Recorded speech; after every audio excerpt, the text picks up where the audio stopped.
زیاده از 45 نهالی در این گرمخانه موجود بوده با مهنت روزی گلسفرова و فرزندان آن همین طور پرورش کرده شدند. با وجود آنکه حاصل لیموی پخته رسیده یک روز پیش جمع‌آوری شده است، در گرمخانه شماره درختانی که نیال‌هایش پر از لیمو هستند حالا هم کم نشدند. روزی گلسفر و همراه نبیره‌هایش هر پگاهی سیر گرمخانه نموده لیموهای پخته رسیده نیال‌ها را جدا کرده جمع می‌آورد.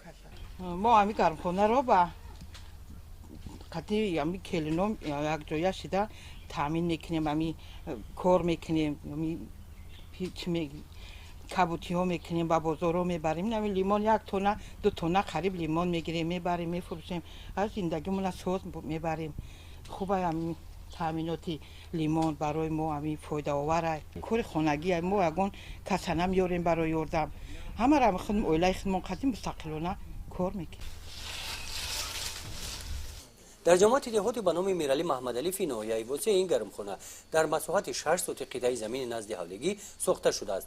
درازی گرمخانه 53 متر، پهنایی‌اش 13 متر را تشکیل می‌دهد. در این اویله شغل اعضایان لیمو پروری میباشد.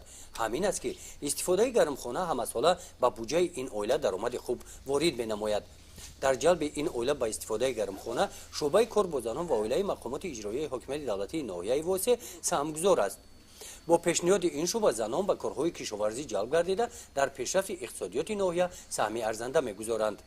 در دههایی که با کار و فعالیت خواجگیداری هستند، زنهایی که به همین سهمگذار هستند کار و فعالیت میبرند در سوی خواجگی، یعنی در همون اویله زوروری نیست. به خاطر این نیست که مشکلات ندارند یا اینکه مشغولیتی وقتی به زوروری ندارند. همه مشکلات و فهمش درکشون برای استحصال کردن است.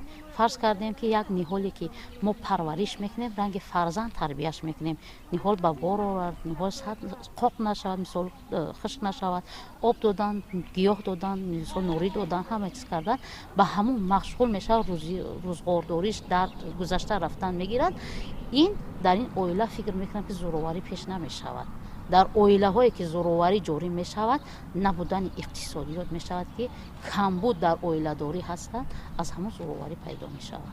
در عکس به مناسبت 16 روز بدون زوروری در اویله در جماعت دهاتی به نام میرعلی محمد علی که با اشتراک زنان و دختران فعال دهات برگزار گردید قید کرده شد که یکی از راههای پیشگیری زوروری در اویله نسبت به زنان این جلب بیشتری زنان به شغل، کارهای خانگی، ساحه کشاورزی، استفاده گرمخانه ها و هنرهای مردمی می باشند. گزارش خواجه نظریف خدای نظر ظهورов از ناحیه واسع برای برنامه اطلاعاتی نوید.